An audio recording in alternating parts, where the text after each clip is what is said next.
தொடர்ந்து நாம் தமிழர் கட்சியினுடைய சீமானவர்கள் நான் இருக்கிற வரைக்கும் பரந்தூர் விமான நிலையம் வராது. இப்போ இது முதல்வர் விஜய் அவர்களுடைய வெற்றின்னு எடுத்துக்கொள்வதா அல்லது இதை பாராட்டுறோம், அவ்வளோதான். ஏதோ 1-2 தான், மற்றதெல்லாம் எங்கே இருக்குது? கருணாநிதி அவர்கள் இஸ்லாமியர்களை வந்து தீவிரவாதிகள்னு குறிப்பிட்டிருக்காரு அப்படின்னு முஸ்தபா அவர்கள் எழுந்து பேசுறாங்க.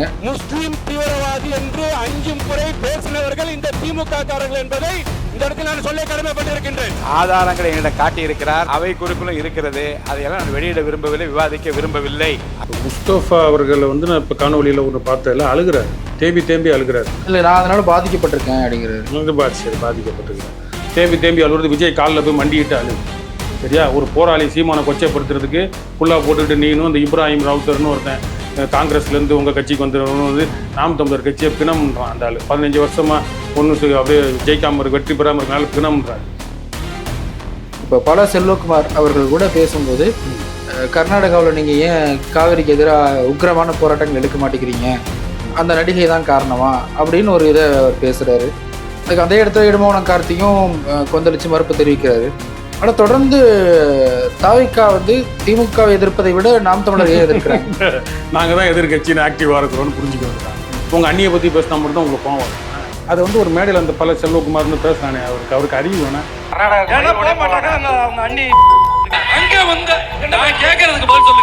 ஏன்னா அதுக்கு முன்னாடி விஜய் அவர்கள் தானே தடை விதிச்சிருக்கிறாங்க. என்னதுக்கு? கேரளாவுக்கு இயற்கை வளங்கள் எடுத்து. அதுதான், அதுக்கு இப்போ அவர் கேரளா சீஃப் மினிஸ்டர் வந்து கேட்குறாரு, அப்போ நீ டிசிகே சிவகுமார் பக்கத்தில் உட்காந்து என்ன பேசுனீங்க? இல்லை இங்கே என்ன மாநாட்டில் என்ன நடந்துச்சு? அமித்ஷா ஏன் தமிழ்நாட்டில் நடத்தினார் இந்த மாநாட்டை? உன்னோட ஒரு பிறந்தநாள் கூட்டத்திலையும் வருஷம் வந்து ஒரு 4 திராவிட அடிமைகளை வச்சுக்கிட்டு சுந்தரவல்லி, யூடியூப் ரூட்டர்ஸ் விஜய், அந்த நடுவரல்னு சொல்லிட்டு ஒருத்தன், இன்னும் 4 பேரை வச்சுக்கிட்டு சீமானை ஏளனை செஞ்சு ரசிச்சிங்களா? இல்லை அவரோட பிறந்தநாள் அன்னைக்கு நடத்தியிருக்காரு, அதனால அவ்வளோ இளைஞர்கள் கூட எதுக்கு அவரை கொலை செய்கிற அளவுக்கு மூச்சு திணற அளவுக்கு அப்போ அங்கே அவுத்து போட்டு ஆடின மாதிரி பண்ணி கூட்ட மாதிரி அவ்வளோ பேர் மேடையே இடிஞ்சு விழுந்துடும் போல. திருமாவளவன் தெளிவாக சொல்லிட்டாரு. வந்து ஏதோ இறந்தது வந்து ஒரு சினிமாக்காரர் கூட ஒரு மேடையில் பா ரஞ்சித், இந்த வெற்றிமாறன், அமீர், இந்த மாதிரி சீசன் போராளிகள்லாம் ஏன் போராடலை அப்படிங்கிறது அது ஒரு வருத்தமான செய்தியாக இருக்குது. பா ரஞ்சித்லாம் வந்து ஏன் இப்போ அதுக்கப்புறம் ஏதோ ஒரு சம்பவத்தில் குரல் கொடுத்தாருன்னு நினைக்கிறேன். ஆந்திராவோட இந்த முதல்வர் மாநாட்டுக்கு துணை முதலமைச்சர் வந்து ரெட்டி ஏதோ ஒரு ஒடுக்கப்பட்ட சமுதாயம் அவரது அப்போ ஒரு சாதிய பார்வையில் இருக்குன்னு நமக்கு தோணும். ஏன்னா செத்தவெல்லாம் கிறிஸ்துவ மதம் வன்னியர்னு நினைக்கிறேன். ஏன் இந்த நாம் தமிழர் விசிகா அந்த உறவு வந்து இன்னும் மோதல் போக்காவே போகுது? அவங்களுக்கெல்லாம் அறிவே இல்லைன்னு என்ன சொல்ல வரீங்க? நம்ம பண்ணை இயற்கை அங்காடி 100% இயற்கை வேளாண் தயாரிப்பு. நம்ம பண்ணை இயற்கை அங்காடி 100% இயற்கை வேளாண் தயாரிப்பு. டிஎன் மீடியா பார்வையாளர்களுக்கு அன்பு வணக்கம். இன்றைய நேர்காணலின் சிறப்பு விருந்தினராக நாம் தமிழர் கட்சியின் வெற்றி தமிழன் அவர்களோடு உரையாட இருக்கிறோம். ஐயா வணக்கம். வணக்கம். தொடர்ந்து நாம் தமிழர் கட்சியினுடைய சீமானவர்கள் நான் இருக்கிற வரைக்கும் பரந்தூர் விமான நிலையம் வராது, சேலம் 8 வழிச்சாலை வராது அப்படிங்கிற மாதிரி பேசிட்டு வந்தாங்க. இப்போ இது முதல்வர் விஜய் அவர்களுடைய வெற்றின்னு எடுத்துக்கொள்வதா அல்லது தாவேகா அரசினுடைய வெற்றின்னு எடுத்துக்கொள்வதா? இது யாருக்கு வெற்றின்றதை விட அந்த மக்கள் போராடின மக்களுக்கான வெற்றி.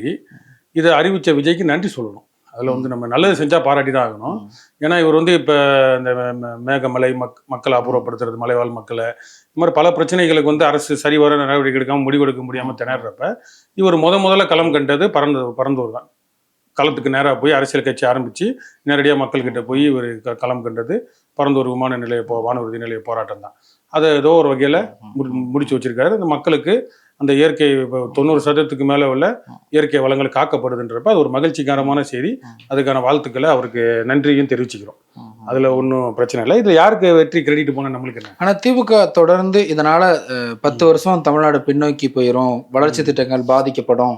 திமுக மட்டும் சொல்லலை, எடப்பாடி சொல்கிறாங்க, சிவி சண்முகம், அண்ணாமலை, எதிர்கட்சிகள் அனைத்துமே வேற என்ன மாற்று திட்டம் வச்சிருக்கிறீங்க அதையும் நீங்கள் சொல்லுங்கள். ஏற்கனவே ஒசூரில் வர வேண்டிய விமான நிலையம் நமக்கு கிடைக்காம போயிடுச்சு, இதுவும் போயிடுச்சுன்னா தமிழ்நாடு ரொம்ப பின்னோக்கி போயிடும் அப்படிங்கிற மாதிரி வாதங்களை முன்வைக்கிறாங்க. அந்த வாதங்கள்ல நியாயம் இருக்குதா? இங்கே இன்னொருத்தரை விட்டீங்க, அன்புமணி ஐயாவும் சேர்ந்து சொல்கிறாரு. இயற்கை விவசாயம், நாங்கள் விவசாயின்னு சொல்லிட்டு விவசாயத்துக்கு தனி பட்ஜெட்டு போடுற அன்புமணி ஐயா, பாட்டாளி மக்கள் கட்சி, அவரும் சேர்ந்து சொல்கிறாரு. இது எல்லாமே வந்து ஒரு முதலாளித்துவ பார்வை அது வரும். என்ன அப்படி என்ன முன்னோக்கி நம்ம இருக்கிறோம், பின்னோக்கி போயிடுவோம்னா இருக்கிற வானூர்தி நிலையத்தை எப்படி பயன்படுத்துறோன்றது இருக்கு. இதை வந்து விரிவாக்கன்றது பேர்ல இன்னொரு ஊர்ல இயற்கை வளங்களை சீரழிச்சு என்ன சரி மாற்று வழி நல்லதா கொடுங்க, இயற்கையை பாதிக்காதபடி பார்த்து அதிகபட்சம் அது விஜய் அதான் சொன்னார், அதிகப்படியான இயற்கை வளங்கள் பாதிக்காத இடமா பார்ப்போன்னு. அது என்னன்னு சொல்லுங்கன்னு கூட கேட்காம சொல்லிட்டு இதை சொல்லியிருக்கலாமேன்றார் அண்ணாமலை. அப்படி என்ன உங்களுக்கு அவசரம்? அப்படி என்ன டெவலப்மெண்ட்டு? இது வரைக்கும் இன்ஃப்ராஸ்ட்ரக்சர் டெவலப்மெண்ட்டுன்னு சொல்லி என்னத்தை கண்டீங்க? நோயாளியை தானே கண்டீங்க. ஏதாவது ஒரு நல்ல மாற்றம் கண்டிங்களா? ஒன்றும் கிடையாது. இயற்கையை பேணித்து ஒரு மாற்றத்தை சொல்லுங்க பார்ப்போம். எல்லாத்தையும் சீரழித்து எல்லாம் நாசமாக போன மாற்றங்கள் தான் இருக்கு. இன்னைக்கு தேவையில்லாமல் பெரம்பூர் தொகுதியில் ஒரு மருத்துவமனை கட்ட போறேன்றாரு விஜய் அவர்கள். எதுக்கு மருத்துவமனை? தடிக்கு விழுந்தா ஸ்டான்லி, இப்படி விழுந்தா ராஜீவ்காந்தி மருத்துவமனை, அப்படி விழுந்தோம்னா ஓமந்துரார் மருத்துவமனை, இங்கிட்டு கொஞ்சம் பக்கம் பின்னாடி பக்கம் வந்தோம்னா கேஎம்சி மருத்துவமனை. இம்புட்டு மருத்துவமனை தமிழ்நாட்டிலே இது 4 தான் பெருசு. மற்ற எல்லாம் மாவட்ட தலைநகர மருத்துவமனைகள் தான். எதுக்கு இன்னொரு மருத்துவமனை? அங்கே குளத்தூர் தொகுதியில் பெரியார் மருத்துவமனை இருக்கு. அப்ப தேவையில்லாம இந்த இன்ஃப்ராஸ்ட்ரக்சர் இதை விஜய் வந்து திருத்திக்கணும். என்ன மக்களுக்கு தேவையோ அதை பாருங்க. அதை விட்டுட்டு மருத்துவமனை தான் இருக்கே. இப்போ நீங்கள் மல்டி ஸ்பெஷாலிட்டி கட்டுறீங்கன்னு வச்சுக்கோங்களேன். கட்டிட்டு என்ன பண்ணுவீங்க? அதுக்கு மருத்துவக் கல்லூரி கூட இருக்காது, அட்டாச்மெண்ட் இருக்காது. ஸ்டான்லி மருத்துவக் கல்லூரியோட தான் இணைப்பீங்க. அங்கே இருக்க மருத்துவர்களை இங்கேயும் அங்கேயும் மாறி வேலை வாங்கி இப்படி தான் பண்ண முடியும்.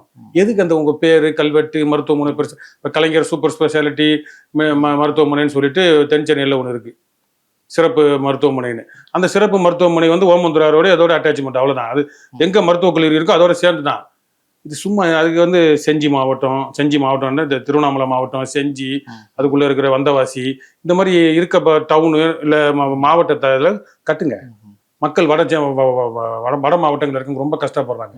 இல்லை விழுப்புரம் கூட ஜிப்மர் போயிடுவாங்க. இப்போ தங்கம் தென்னரசு குறைந்தபட்ச பாதிப்பு அப்படிங்கிறது தான், அந்த அடிப்படையில் தான் பரந்தூரை தேர்வு செஞ்சோம், அது ஒரு நல்ல தேர்வு தான் அப்படிங்கிறாங்களே. நல்ல தேர்வுனா மக்கள் ஏன் அவ்வளோ நாள் போராடணும்? நீங்கள் நல்லா அந்த பக்கம் போயிருந்தீங்கன்னா தெரியும். இந்த பக்கம் கூட கொஞ்சம் தரிசு நிலம் இருக்கும், அதாவது இருக்கும். இந்த பக்கம் ரொம்ப இயற்கை வளங்கள் நேரம். இது இவங்க எடுத்த முடிவு, தவறான முடிவை வந்து திமுக விட்டு கொடுக்கறதுக்கு அவங்களுக்கு மனசு கஷ்டமா இருக்கு. அதனால இது ஒரு நல்ல தீர்க்கமான முடிவு விஜய் அறிவிச்சது. அதை தொடரணும். இதே போல மக்கள் நலன் காத்து எங்கெங்க மக்கள் போராடுறாங்களோ மக்களோட வாழ்வாதாரம் எதுவும் பாதிக்காத மாதிரி நல்ல முடிவுகள் எடுங்க. எந்த கட்சி எதிர்ப்பு தெரிவித்தாலும் நாங்கள் ஆதரவு தெரிவிப்போம். அது ஒன்று.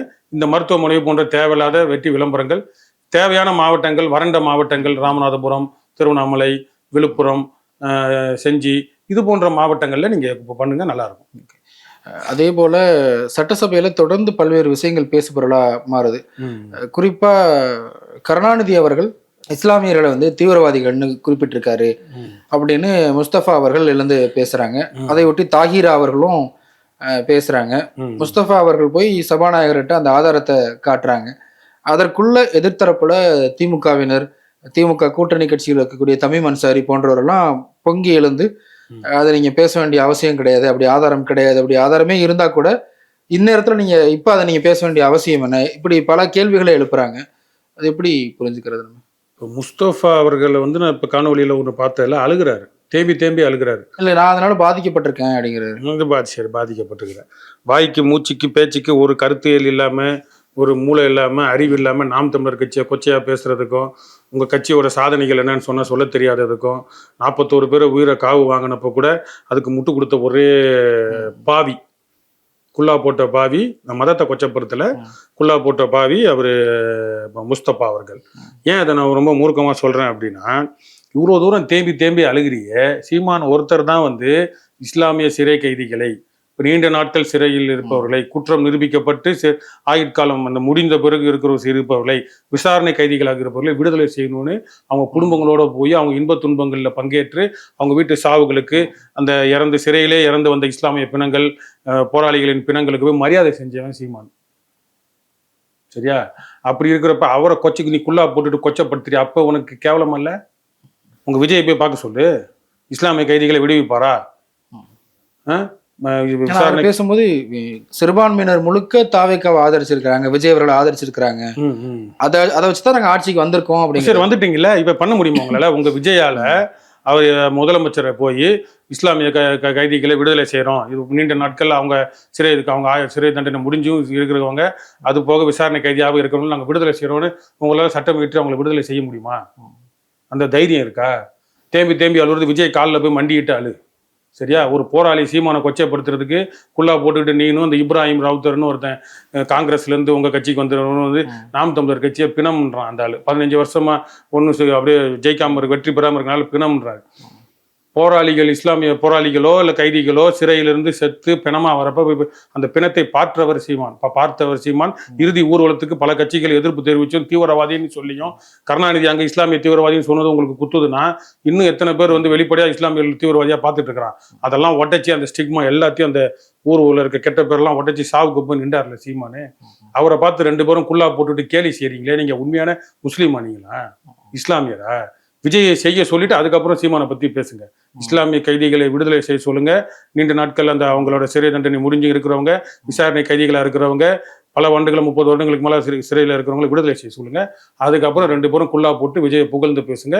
அதை விட்டுட்டு தேவையில்லாம உங்க தாவேக்காவுக்கு புகழ் பாடுறது, விஜய்க்கு புகழ் பாடுறதை விட்டுட்டு நாம் தமிழரை பத்தியோ சீமான் அண்ணனை பத்தியோ போராளிகளை பத்தியோ கேவலமா பேசுனீங்கன்னா நீ அடிப்படை முஸ்லீமா இருக்கிறதுக்கே தகுதியற்ற பிராணிகள்.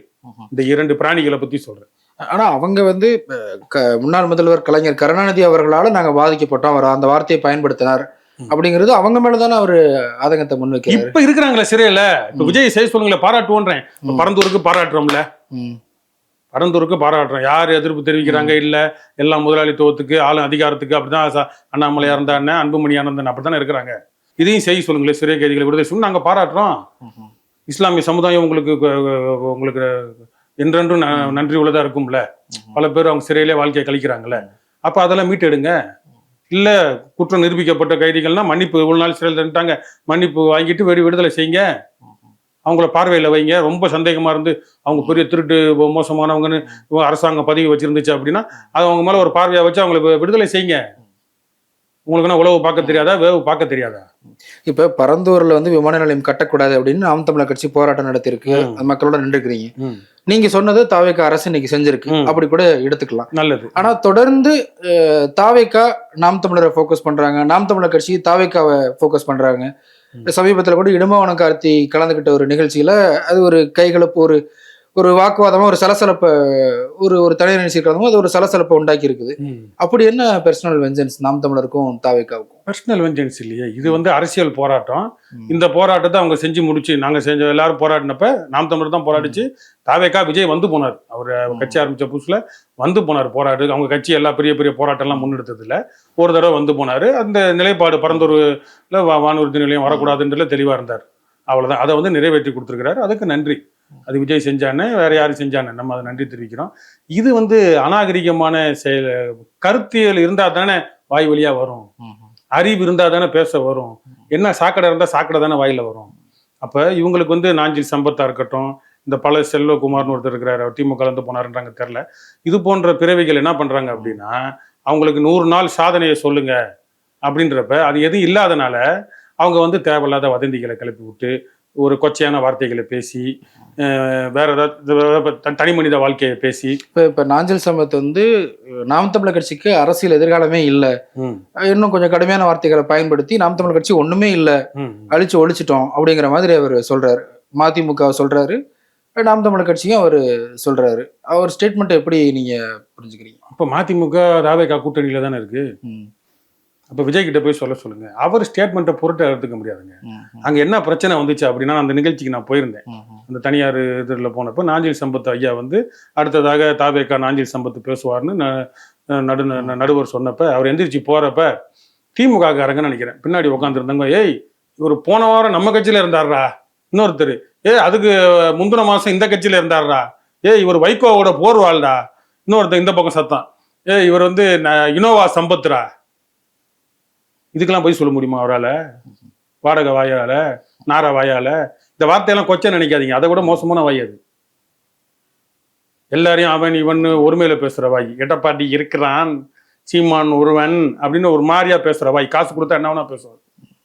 வினோபாவை திரும்ப கொடுத்துட்டான்டா அப்படின்னு சொல்லிட்டு அந்த கெட்ட வார்த்தையை போட்டான். அந்த அவ்வளவு சூடு சொரணை இருந்தா என்னத்த சொல்ல, எங்க வேணா இப்போ அடுத்து தாவேக்கால அடுத்து சினிமாக்காரன் கட்சி ஆரம்பிச்சாருன்னா அங்கேயும் போய் நிப்ப நீ நாக்க தொங்க போட்டு. இப்போ உங்க வைகோவை இங்க தானே வந்து நிக்கிறாரு. வைகோ மதிமுக அழிஞ்சிருச்சுன்னா அப்புறத்துக்கு அதை சேர்த்துக்கிறீங்க. நாஞ்சில் சம்பத்து கேள்விகளுக்கெல்லாம் அவரை வந்து ஒரு தரங்கெட்டவர், ஒரு 3ஆம் தரம் இல்லை, கிடைந்தெடுத்த என்ன சொல்ல, ஒரு கொச்சையான தரங்கெட்டவர்ன்றது நிரூபணமாக. அவர் பேச்சாற்றல் இருக்கு. இந்த பேச்சாற்றல்ல இந்த திராவிட கட்சிகள்ல இயக்கங்கள்ல அப்படியே பல நாள் ஓட்டி ஓட்டி வந்துட்டாரு. இப்போ அவரோட கொச்சை புத்தி வெளியே வருது. இப்போ நீங்கள் முஸ்தபா அவர்கள் பற்றி சொன்னீங்க. இப்போ இப்ராஹிம் ராவுத்தர் கூட பேசும்போது நாம் தமிழர் கட்சியெல்லாம் அவங்க வெற்றிக்காக வேலை செய்யலைங்க, அடுத்தவங்க வெற்றிக்காக வேலை செய்யறாங்க, ஜெயிக்கணுங்கிற நோக்கமே சீமானுக்கு கிடையாது அப்படின்னு உங்க மேல குற்றச்சாட்டு வைக்கிறாரு. இல்ல, என்னைக்கு கட்சிக்கு போன நீ? விஜய் கட்சி ஆரம்பிச்ச முன்னாடி போனியா இல்ல ரசிகர் மன்றத்துல இருந்தியா? என்ன பண்ணீங்க நீங்க? நீ அவர் ஜெயிச்ச பிறகு காங்கிரஸ்ல எதுக்கு இருந்த? காங்கிரஸ்ல எதுக்கு இருந்த நீ? அங்க முஸ்லீம் மோடி வந்து இஸ்லாமியர்களுக்கு எதிரானவர், இல்ல இந்துக்கு ஆதரவாளவர், அவர் சிறுபான்மையர் மதத்துக்கு எதிரானவர் நினைச்சிட்டு பாதுகாப்புன்னு நினைச்சு இருந்திருப்ப. எதுக்கு விஜய் பக்கம் மாறின? நடுவில் சீமானனே ஆதரிச்சு பேசியிருக்க. என்ன பிழைப்பு? நாங்க வர்றோம், தோக்குறோம், எங்க ஸ்ட்ராட்டஜி, எங்களோட கட்சி கொள்கை கோட்பாடு மக்களை சென்றடையதே இல்லை. அது அப்புறம் நாங்க நீ ஜெயிச்சிட்டீங்களே, இப்ப நீங்க இருக்கிற பக்கம் ஜெயிச்சிட்டீங்களே, இதை செஞ்சு காட்ட சொல்லுங்க. கருணாநிதி வந்து இஸ்லாமியர்களை தீவிரவாதின்னு சட்டமன்றத்தில் சொன்னாருன்னு இப்ப பொங்குது உங்களுக்கு. இப்ப தீவிரவாதின்னு தானே எல்லா பத்திரிகையும் எழுதுறான். உங்க விஜய் என்ன படத்துல, ஏதோ ஒரு படத்துல 2 இஸ்லாமியர்களை துப்பாக்கி படத்துல தூக்கிட்டு வராரு. அப்ப அதை என்ன சொல்லுவ? விஜய் நடிச்ச பாதி படங்கள்ல வந்து இஸ்லாமியர் தீவிரவாத சித்தரிச்சது தானே. சரி, அது படம், அதை விட்டுருங்க. இப்ப அவரு நிஜத்துல அவர் முதலமைச்சர், அவர் வந்து இவங்க கைதிகளை, இஸ்லாமிய கைதிகளை விடுதலை செய்ய சொல்லுங்க. பல நாள் 30 வருஷத்துக்கு மேல சிறையில் இருக்கிறவங்க, குற்றம் நிரூபிக்கப்படாமல் சிறையில் இருக்கவங்க விடுதலை செய்ய சொல்லுங்க. அப்ப வந்து இவங்க பேசுறது நம்ம ஏத்துக்கலாம். நீ எதுக்கு எதுக்குள்ளா போட்டு வந்து நிக்கிற? நான் முஸ்லீம் எதுக்கு காட்டுறடி? அந்த சமுதாயத்துக்கு நீ ஒன்றும் செய்யாம தேம்பி ஏன் சட்டமன்றத்தில் அழுகுற? நான் முஸ்லீம், என்ன கருணாநிதி இப்படி சொல்லிட்டாருன்னு அழுகிறிய. விஜய் காலில் மண்டிட்டு அழுது இவங்களெல்லாம் 1 மாசத்துக்குள்ள விடுதலை செய்ய எல்லாரும் பாராட்டுவாங்க.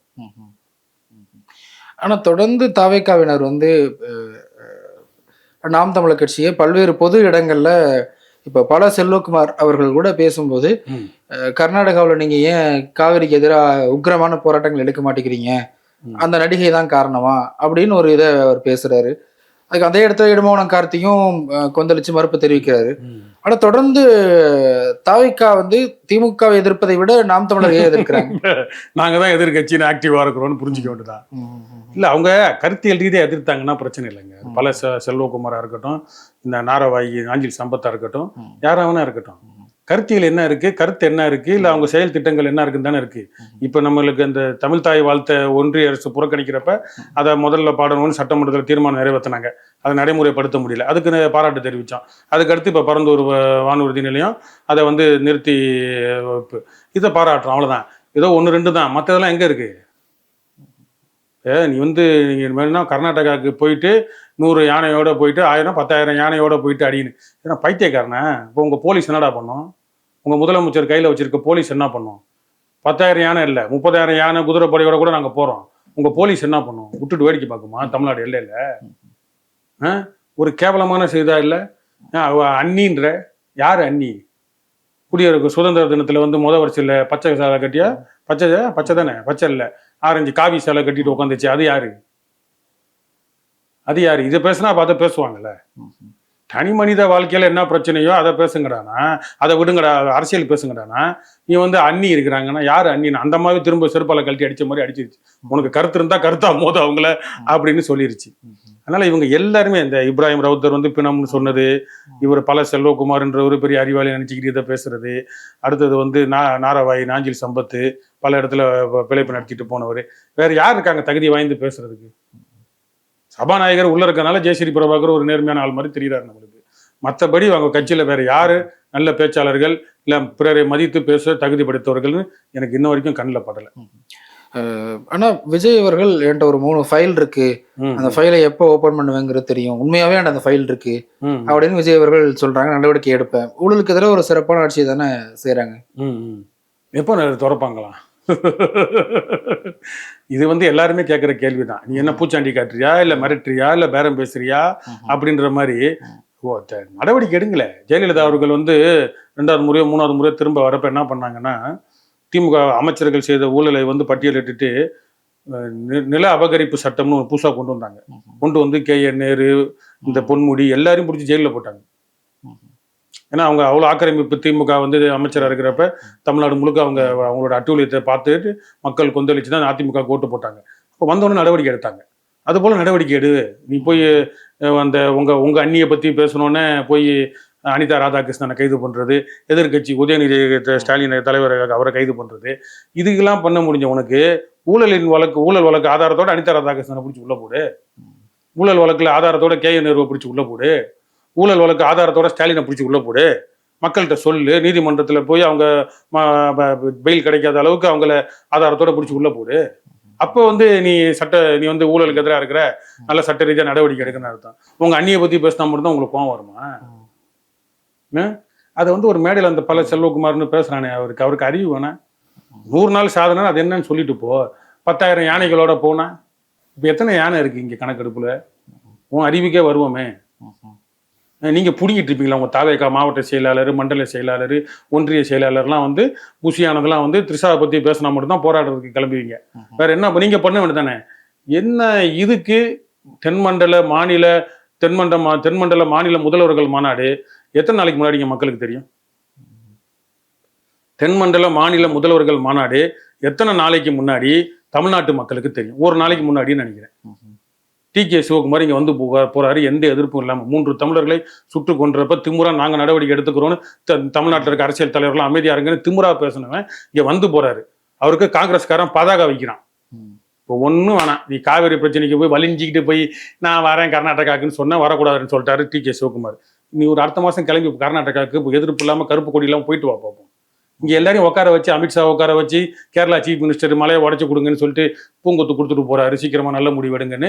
இவர் டி.கே. சிவகுமார்ட்ட கொஞ்சிக்கிட்டு இருக்கிற, உன்னால கர்நாடகாவுக்கு போக முடியுமா? உங்களால சீமானை கேட்குற, நாங்க போறோம் போல, நாங்க வரோம் வரல. நீ முதலமைச்சரா, ஒரு இந்தியன் கான்ஸ்டியூஷன் இந்திய அரசியலமைப்பின்படி ஒரு முதலமைச்சரா கர்நாடகா எல்லைக்குள்ள நீ அரசியல் ரீதியா போக முடியுமா? அரசு மரியாதையோட போக முடியுமா? நான் போகணும்னு நினைச்சேன்னு சொன்னாங்க. நான் போகணும்னு நினைக்கிறேன் அப்படின்னு முதல்வர் அவர்களே சொல்றாரு. ஆனா எதிர்கட்சியில் எதிர்த்ததால போகாம இருக்காரு. எதிர்கட்சியில யாரு? எதிர்கட்சிகள் எதிர்த்ததால தானே அவர் போகாம இருக்கிறாரு. எதிர்த்தாங்க. எதுக்கு எதிர்த்தாங்க? தண்ணி தமிழ்நாட்டுக்கு தண்ணி கொடுக்க கூடாதுன்னு நீ ஒன்றும் மரியாதை தானே கேட்ட. ஒன்று அவங்களை எதிர்த்து பேசல. ஒன்று நாய் பொம்மை, பூனை பொம்மை, கரடி பொம்மை, பன்னி பொம்மை எல்லாம் மூஞ்ச வச்சு வழக்கமா ஸ்டாலின், எடப்பாடி, ஜெயலலிதா எல்லாருக்கும் அவங்க பண்ணாங்க. உங்களுக்கு அந்த சூடு சொரணை இல்லை, உங்க தாவேக்காரன் எவனும் போராடல. இப்போ அவன் 3 தமிழர்களை எல்லையில வந்து கொலை பண்ணிட்டாங்க, அதுக்கான சூடு இன்னும் ஆறலை, அது பிரச்சனை வரல அப்படின்னு வரப்ப இங்க தாவேக்காரன் ஒரு பேரளவுக்கு அனுமதி வாங்கி போராடி இருக்கலாம்ல. நீங்க நடத்துங்க மாநாட்டை. இல்ல நீங்க சூடு சொரணை அமித்ஷா கிட்ட சொல்லி இப்போதைக்கு கர்நாடகா முதல்வர் இங்க வந்தா பதட்டமான சூழ்நிலையா இருக்கும், அதனால நீங்க வேற மாநிலத்தை நடத்துங்கன்னு சொல்லாம அப்படி அமைதி காத்து எந்த ஒரு எதிர்ப்பும் வரக்கூடாது, எவனும் பலூன் காட்டு கருப்பு பலூன் கூட ஓட விட்டுறக்கூடாது, எந்த ஒரு எதிர்ப்பும் வரக்கூடாதுன்னு ஒரு நாள் முன்னாடி நடத்துறீங்க சொல்றீங்க. ஆனா அது நடத்துறது மத்திய அரசாங்கம் தானே, அதுக்கு இவங்க என்ன செய்ய முடியும்? ஏன் இவங்க அனுமதி கொடுக்காமையா? உங்க முதலமைச்சர்கிட்ட அனுமதி வாங்காமையா மத்திய அரசு வந்து உள்ள உட்காருது? ஏன் அதை கர்நாடகாவில் நடத்தி விஜய் போயிருக்கட்டுமே, என்ன நடந்திருக்கும்? கர்நாடகாவில் இதே தென்மண்டல மாநில முதலமைச்சர்கள் மாநாடு அமித்ஷா தலைமையிலேயோ மோடி தலைமையிலேயோ கர்நாடகாவில் நடந்திருந்தா விஜய் போயிருக்க முடியுமா? இந்த பல செல்வகுமார், இந்த 2 குல்லா போட்ட இஸ்லாமிய விரோதிகள், பக்த கொடிகள், அந்த ஞான பழங்கள் முஸ்தபாவும் ராவுத்தரும் சொல்ல முடியுமா? விஜயால போயிருக்க முடியுமா? இப்ப நான் சவால் விடுறேன், நீங்க இன்னும் 6 மாசம் கூட எடுத்துக்கங்க, 6 மாசம் ஒரு கர்நாடகா போயிட்டு வாங்க. அரசியல் ரீதியா நீங்க பர்சனலா கார் ஓட்டிட்டு போறது, சும்மா போய் அங்க ரெசார்ட்ல தங்கிட்டு வரலாம் நாங்க கேட்கல. ஒரு முதலமைச்சரா புரோட்டோகால் படி போயிட்டு வாங்க பார்ப்போம். ஏன் முடியாது? கருப்பு கொடி இல்லை ஏதாவது பஸ் ஏறிப்பான், தமிழர்களை அடிச்சு வரட்டுவான், எல்லாரும் பண்ணுவான். அங்க அவங்க மேலாம் வாட்டார் நகராட்சி மேலேயோ இல்லை அந்த சம்பவம் பண்றவங்க மேலேயோ கர்நாடக அரசு வழக்கு போடாது. 10,000 யானையை கூட்டிட்டு போறேன்னு சொன்னானே ஒரு கேனை, அப்ப அங்க எங்களை உள்ள விடுவீங்களா நீங்க? டி.கே. சிவகுமாரை பத்திரமா ஒரு எதிர்ப்பாவது பதிவு பண்ணணும். நம்ம கண்டனமா எந்த ஒரு கட்சிக்கும் தெரியாம ஒரு நாள் முன்னாடி வந்து அமித்ஷா டிஃபன் பாக்ஸ் கொடுக்குற காதுல ஓதிட்டு சப்ப மேட்டர் அதை என்ன பேசுனீங்கன்னு கூட வெளியே வரல. அந்த மாநாட்டில் என்ன பேசுனீங்க? கேரளா சீஃப் மினிஸ்டர் சொன்னாரு, இந்த மாதிரி நான் தமிழ்நாடு அரசு கிட்ட கேட்டிருக்கிறேன், அந்த இயற்கை வளங்களை சுரண்டுறதுக்கு அனுமதி கேட்டிருக்கிறேன், அது கொஞ்சம் பார்த்து பண்ணி கொடுங்க அப்படின்னு சொல்றாரு. இவங்க தமிழ்நாடு விஜய் என்ன சொன்னாரு? என்ன மாநாட்டில் என்ன நடந்துச்சு? ஏதாவது பத்திரிகையாளர் சந்திப்பு இருக்கா இல்லை ஏதாவது? ஆனா அதுக்கு முன்னாடி விஜய் அவர்கள் தானே தடை விதிச்சிருக்கிறாங்க. என்னதுக்கு? கேரளாக்கு இயற்கை வளங்கள் எடுத்து. அதுதான் அதுக்கு இப்ப அவர் கேரளா சீஃப் மினிஸ்டர் வந்து கேட்கிறாரு. அப்ப நீ டி.கே. சிவகுமார் பக்கத்துல உட்காந்து என்ன பேசுனீங்க? இல்ல இங்க என்ன மாநாட்டில் என்ன நடந்துச்சு? அமித்ஷா ஏன் தமிழ்நாட்டில் நடத்தினாரு இந்த மாநாட்டை? நீங்க தான் பிஜேபி பாயாசம், நீங்களே பாயாசமா என்ன சொன்னாரு? பாசிசம். அந்த பாசிசம் ஏன் உன்னை தேடி வருது? திமுக ரகசிய கூட்டணி, சரி எல்லாருக்கும் தெரியும். அதிமுக நேரடி கூட்டணி எல்லாருக்கும் தெரியும். நீ அந்த பாசிசம் ஏன் உன்னை தேடி வருது? கர்நாடகாவில் நடத்திருக்கலாம், அது காங்கிரஸ் இருக்குன்னா கூட வேற எங்கேயாவது நடத்திருக்கலாம். ஏன் இங்கே தேடி வராங்க? நீங்க ஏன் மறைச்சிங்க அதை? நான் ஒரு வாரத்துக்கு முன்னாடியே மாதிரி மாநாடு நடக்க போகுதுன்னு தெரிஞ்சா எதிர்கட்சிகள் அங்கங்க அனுமதி வாங்கி ஆர்ப்பாட்டம் பண்ணட்டுமே. கர்நாடகா முதலமைச்சர் அனுமதிக்காதுன்னு எதிர்ப்புகளும் ஒரு பக்கம் பதிவாகட்டும், ஒன்றும் பிரச்சனை இல்லை. எந்த ஒரு எதிர்ப்பும் இருக்கக்கூடாது, எந்த ஒரு சலசலப்பும் இருக்கக்கூடாது. ஒரு நாள் முன்னாடி அப்படி ரகசியமா பண்ணிட்டு போறது என்ன இது? இவங்க கோழைன்றதை நிரூபிக்கிறதுக்கு இந்த ஆளுங்க, இந்த கோழைகளுக்கு கருத்தியல் இல்லாதனால இந்த பல செல்வகுமார், இப்ராஹிம், முஸ்தபா, நாரவாய், சம்பத்து இதுங்கெல்லாம் இப்படித்தான் பேசும். அதே போல நாம் தமிழர் கட்சிக்குள்ள நடக்கிற பல்வேறு விவகாரங்களும் பொதுத்தலங்கள்ல பேசப்படுது. சமீபத்துல ஒரு விசிக நிர்வாகி சீமான் அவர்களுக்கு ஃபோன் பண்ணி, நீங்க சாட்டை துரைமுருகனை கொஞ்சம் கண்டிச்சு வைங்க, இப்படிதான் எங்களை பத்தி பேசுறாங்க அப்படிங்கிற அந்த ஒரு ஆடியோ, அந்த ஆடியோ சர்ச்சையாச்சு. பிறகு பதிலுக்கு சாட்டை துரைமுருகன் அவருடைய சேனல்ல அவர் ஒரு செய்தியை பதிவு செய்யறாங்க. இந்த மாதிரி நாம் தமிழர் கட்சி நிர்வாகி விசிக நிர்வாகியால தாக்கப்பட்டிருக்கிறாங்க அப்படிங்கிற ஒரு செய்தியை அவர் பதிவு செய்யறாங்க. ஏன் இந்த நாம் தமிழர் விசிக அந்த உறவு வந்து இன்னும் மோதல் போக்காவே போகுது? உறவுன்றது அது சீமான அவங்களும் நாங்க தமிழ் தேசியம் அப்படிங்கிறாங்க. அப்படி எல்லாம் ஏத்துக்க முடியாதுங்க.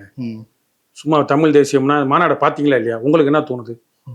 மாநாடை பார்த்தா உங்களுக்கு என்ன தோணுது? ஜென்சி இளைஞர்கள் லட்சக்கணக்கான பேர் இளைஞர்களா? அவங்களுக்கெல்லாம் அறிவே இல்லைன்றீங்களா ஜென்சி இருக்கணுங்களா? என்ன சொல்ல வரீங்க? கைத்தட்டுவான், ஆடுவான், பாடுவான், குதிப்பான், ஏத்துக்கிறேன். மேடையில் இப்படி போய் எவன் போதை இல்லாமல் என்ன பண்ண முடியும்? யோசிச்சு பாருங்க. ஏதோ ஒருத்தர் ரெண்டு பேரா? விஜய் வந்து போறாருன்னா அவர் சினிமாக்காரரு. சினிமாவில் ஹீரோவை பார்க்கணும், அந்த நடிகை, அந்த மனப்பான்மை இருக்கும். அதனால போனாங்க. அந்த மாநாட்டிலலாம் தாவி குதிச்சாங்க, கிரீஸ் தடவுனாங்க. அதையும் மீறி அவங்க எகிரி குதிச்சாங்க. இத்தனை நாள் திருமாவளவன் நடத்த மாநாடு இப்போ சமீபமாக ஒரு வருஷத்துல தான் அவர் எந்த துக்க நிகழ்வுக்கோ கல்யாண நிகழ்வுக்கோ நிகழ்ச்சிக்கோ எதுக்கு போனாலும் இந்த மாதிரி சம்பவங்கள்லாம் நடக்குது. அவர் கட்சி அவர் திறனாய்வு செய்யணும். இல்லை, அவரோட பிறந்த நாள் அன்னைக்கு நடத்திருக்காரு. அதனால அவ்வளோ இளைஞர்கள் கூட எதுக்கு அவரை கொலை செய்யற அளவுக்கு, மூச்சு திணற அளவுக்கு ஒருத்தன் துண்டை கொண்டு போய் நெத்தியில போட்டு அப்படியே இழுக்கிறான். தோல்ல போடல, நெத்தியில போட்டு இழுக்கிறான். அப்ப ஒரு அன்கான்சியஸ் மைண்ட், சுய நினைவற்ற நிலையில இருக்கவங்க தான் செய்வாங்க. அதெல்லாம் ஒரு தலைவனை எப்படி மதிப்பாங்க? ரசிகன் விஜயை வந்து துண்டு போட்டது, ஏரி வந்து கட்டி பிடிச்சி போட்டெடுத்து, அது ரசிக மனப்பான்மை. நீ கொள்கை, கோட்பாடு, அம்பேத்கர் ஒரு கோட்பாடுன்னு சொல்றீங்கன்னா இப்படியா இருப்பாங்க? அப்ப அதை கண்டிங்க. இதுல வேற வந்து அந்த சீமானன் ஒரு மரியாதையா ஒரு இன்னொரு கட்சியில அவர் தொடர்ந்து அண்ணன் அப்படிதான் சொல்றாரு. அப்படி இருக்கு அண்ணன், அது பிரச்சனை இல்லை.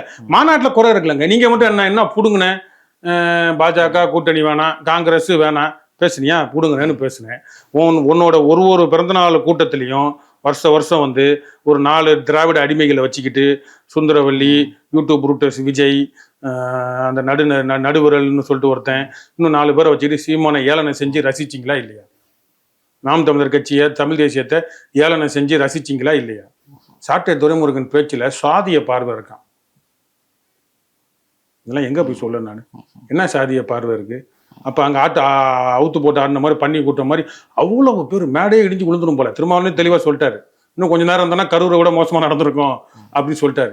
இது திட்டமிட்டு எதிர்கட்சி செய்தியா, இல்ல விஜய்ல இருந்து கட்சி செய்தியா, இல்ல எவன் திருமாவளவனை வந்து ஒரு சக்தியா காட்டக்கூடாதுன்னு நினைச்சாங்களா? இல்ல, அவர் கட்சிக்கு விசிக தாவைக்க ஆரம்பிச்ச உடனே விசிகல் உள்ள இளைஞர்கள் அங்க போயிட்டாங்கன்னு சொன்னாங்க. பாருங்க எவ்வளவு கூட்டம் இன்னும் உங்க ஒருத்தர் தூக்கி தலையில உட்கார வச்சு மடியில 2 பேரை பிடிக்காததான் குறை. அதனால இது வந்து ஒரு மதிப்பு மரியாதை வேணும் இல்லைங்க. எத்தனை கட்சி மாநாடு நடந்திருக்கு, மேடைகள் நடந்திருக்கு. ஒரு தலைவர் இறங்கி போறப்ப கூட கத்திட்டு போவாங்க.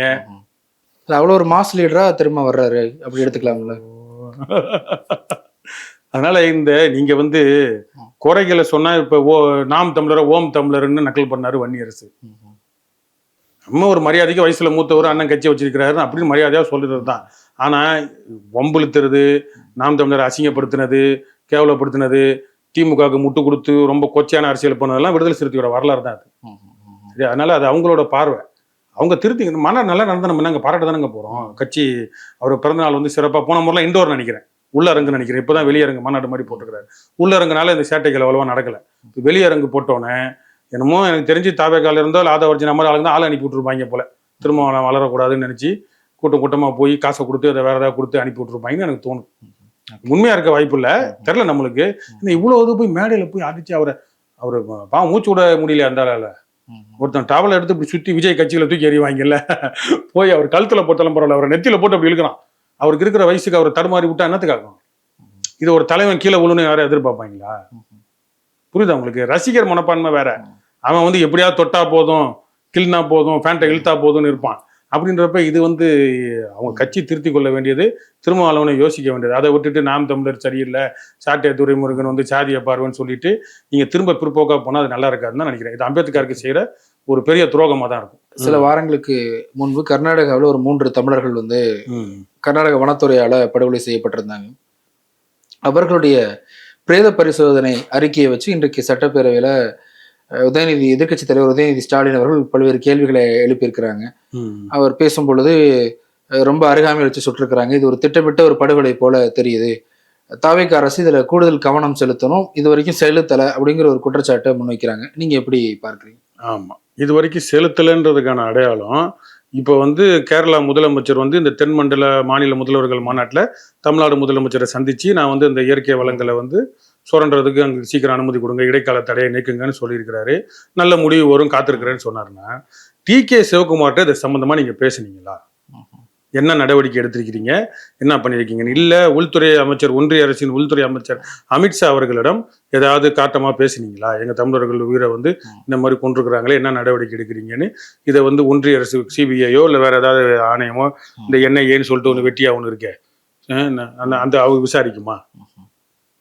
அப்போ இதெல்லாம் வந்து எதுவும் பண்ணாமல் சும்மா பேசிட்டு ஜாலியாக பேசிட்டு பொக்கே கொடுத்துட்டு டிஃபன் பாக்ஸ் கொடுத்துட்டு போகிறது வந்து இவங்க மெத்தனை போக்கு தெரியுது. அது உதயநிதி இப்போ திமுக எதிர்கட்சியாக இருக்குன்னா எல்லாம் பேசுவாங்க, அது பேசுறது நல்லதாக இருந்தாலும் கேட்டு செய்யணும்.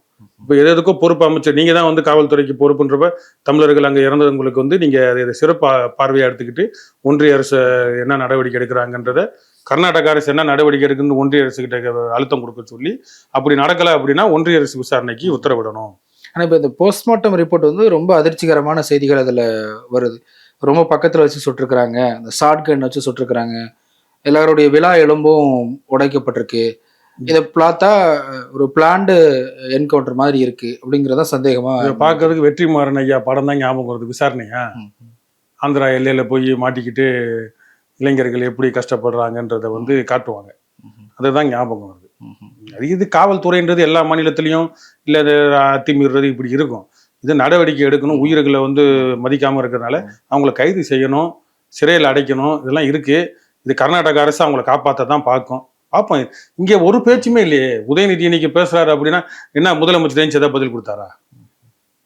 இவ்வளவு நாள் 2 வாரமா அமைதியா தானங்க இருக்கு. ஏதாவது ஒரு ஆர்ப்பாட்டம் போராட்டம் தாவா ஆக்கா பண்ணாங்க, நாம் தமிழர் கண்டன அறிக்கை பண்ணோம், நான் கண்டன அறிக்கை விட்டுருக்குறோம். அப்போ ஏதாவது ஒன்று பெரிய அளவில் தாவேக்கா பண்ணவே பண்ணாதா? இல்லை, நீங்க அறிக்கை விட்ட மாதிரி அவங்களும் அறிக்கை விட்டுருக்குறாங்க. யாரு? தமிழக வெற்றி கழகம். போராட்டமே பண்ண மாட்டீங்களா? நாங்க போராட்டமும் பண்ணியிருக்கிறோம், கோயம்புத்தூர்ல பண்ணாங்க போராட்டம், எல்லா ஊர்லயும் பண்ணியிருக்கிறோம், நாங்களும் பண்ணியிருக்கோம், தாவாக்காவும் பண்ணியிருக்கிறாங்க. நீங்க எதுவுமே பண்ண மாட்டீங்களா? திரிஷாக்காக மட்டும்தான் போராடுவீங்களா? குஷியானது எல்லாம் ஒன்று கூடி அறிவிச்சிங்களே, போராடுங்க, எங்களையும் கூப்பிடுங்க, நாங்கள் வரோம் வரலன்னு தனியாக போராடுங்க. உங்களுக்கு தான் கூட்டம் அதிகமாக இருக்கு.